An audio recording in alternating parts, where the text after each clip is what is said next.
स्वागत है DDR sir के क्लास में। आज के अंक में हम स्टडी करेंगे स्पर्मेटोजेनेसिस का। स्पर्मेटोजेनेसिस के पहले हमको बेसिक जानना होगा कि स्पर्मेटोजेनेसिस है क्या।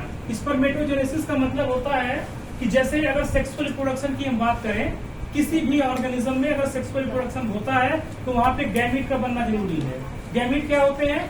गैमीट एक ऐसा स्ट्रक्चर है जिसके फ्यूज होने से जाइगोट बनता है। हम पढ़ रहे हैं ह्यूमन का रिप्रोडक्टिव सिस्टम या ह्यूमन का सेक्सुअल रिप्रोडक्शन पढ़ रहे हैं। ह्यूमन के रिप्रोडक्टिव सिस्टम का मतलब क्या होता है कि सिस्टम में बहुत सारी चीजें आएंगी, उससे संबंधित ऑर्गन आएंगे, primary sex organ, secondary sex organ और सहायक ग्लैंड्स आएंगे। तो इसके बारे में आप लोग लास्ट वाले वीडियो में देख चुके हो। आज हमारा जो मेन टॉपिक है वो है स्पर्मेटोजेनेसिस। तो स्पर्मेटोजेनेसिस का मतलब क्यों जरूरी होता है, स्पर्मेटोजेनेसिस कहाँ बनता है या कहाँ पे ये होता है और कैसे होता है, ये तीन बातें में आप आज देखेंगे। तो सबसे पहले हम देखते हैं स्पर्मेटोजेनेसिस की डिफिनेशन क्या है।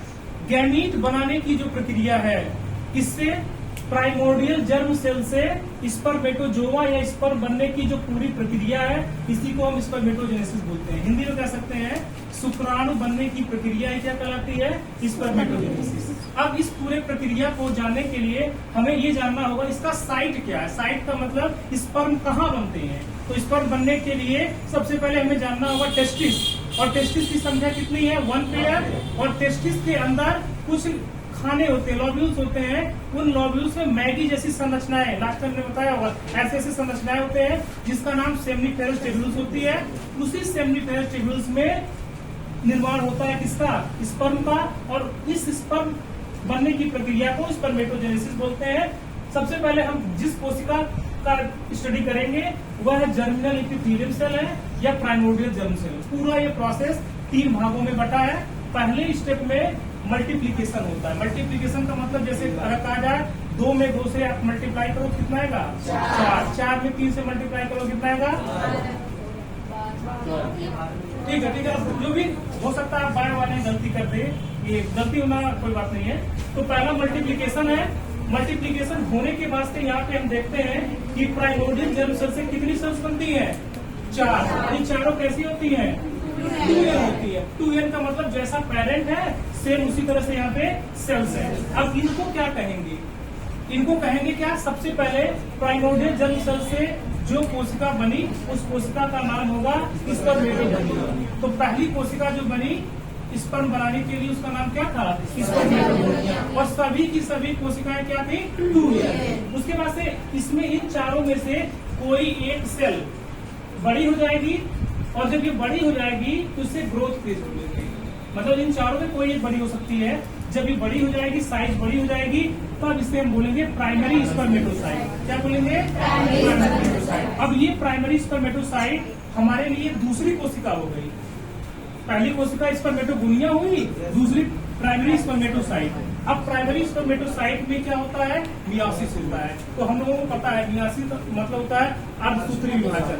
मतलब कि यहाँ से 2 अवस्थाएं आएंगी, एक M1 होगा और एक M2। हमने M1 को रिप्रेजेंट किया है मियोसिस फर्स्ट के रूप में, M2 को क्या? Meiosis second. अब आपको पता होना चाहिए कि मियोसिस फर्स्ट का मतलब क्या होता है। मियोसिस फर्स्ट का मतलब होता है रिडक्शन डिवीजन, मतलब 2n का आधा n। और दूसरा होता है M2 का मतलब इक्वेशनल मतलब बराबर। अगर यहाँ पे n है तो इससे बनने वाले सेल में क्या होगा? n। जो नंबर ऑफ क्रोमोसोम क्या होंगे? n। अब देखो यहाँ पे प्राइमरी स्पर्मेटोसाइट जब बनी तो इनका आधा बन गया क्या? Secondary spermatocyte. और सेकेंडरी स्पर्मेटोसाइट के बाद से जब M2 होगा यानी कि मियोसिस सेकेंड होगा तो क्या बनेंगे? स्पर्मेटोइड। और जब स्पर्मेटोइड बन जाते हैं तो हम समझ लेते हैं कि हमारा ये पूरा प्रोसेस समाप्त हो गया। और ये स्पर्मेटोइड जब एंट्री करते हैं किसके अंदर? फीमेल के ओवम के अंदर, तब जाकर के इनके बॉडी में चेंजिंग आता है, उसको मेटामॉर्फोसिस बोलते हैं। और मेटामॉर्फोसिस होने के बाद से तब कंप्लीट स्पर्मेटोजोआ का निर्माण होता है। और यही जो पूरा प्रोसेस है, इस पूरे प्रोसेस को हम स्पर्मेटोजेनेसिस करते हैं, शुक्राणुजनन करते हैं। इससे क्या क्या प्रश्न पूछे जा सकते हैं? इसमें न्यूमेरिकल आ सकता है। न्यूमेरिकल पूछा जा सकता है कि अगर किसी एनिमल में प्राइमोर्डियल जर्म सेल दे दिया गया है तो आपसे पूछा जा सकता है स्पर्मेटोजोआ या स्पर्म कितने बनेंगे। दूसरा प्रश्न क्या बन सकता है कि प्राइमरी स्पर्मेटोसाइट से क्या बनता है। तीसरा प्रश्न क्या राय हो सकता है, ये पूरा जो प्रोसेस है वो कितने स्टेप में चलता है। ये पूरा प्रोसेस मल्टीप्लिकेशन, हाँ 3 में, ग्रोथ और दूसरा मैचुरेशन।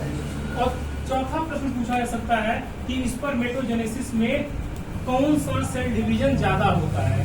तो कौन सा सेल डिवीजन ज्यादा होता है, दैट इज माइटोसिस। माइटोसिस पहले भी है, माइटोसिस हम लोग मियोसिस के लास्ट में भी है। इसके अलावा सवाल ये पूछा जा सकता है कि अगर हम स्पर्मेटोगोनिया की बात करें, स्पर्मेटोगोनिया से कौन सा सेल बनता है, प्राइमरी स्पर्मेटोसाइट, उसके बाद सेकेंडरी स्पर्मेटोसाइट, स्पर्माटिड और स्पर्मेटोजोआ। हम पूरे इस प्रोसेस को अगर चाहे तो एक एरो के द्वारा भी दिखा सकते हैं। कैसे दिखा सकते हैं, साइड में हम देख लेते हैं।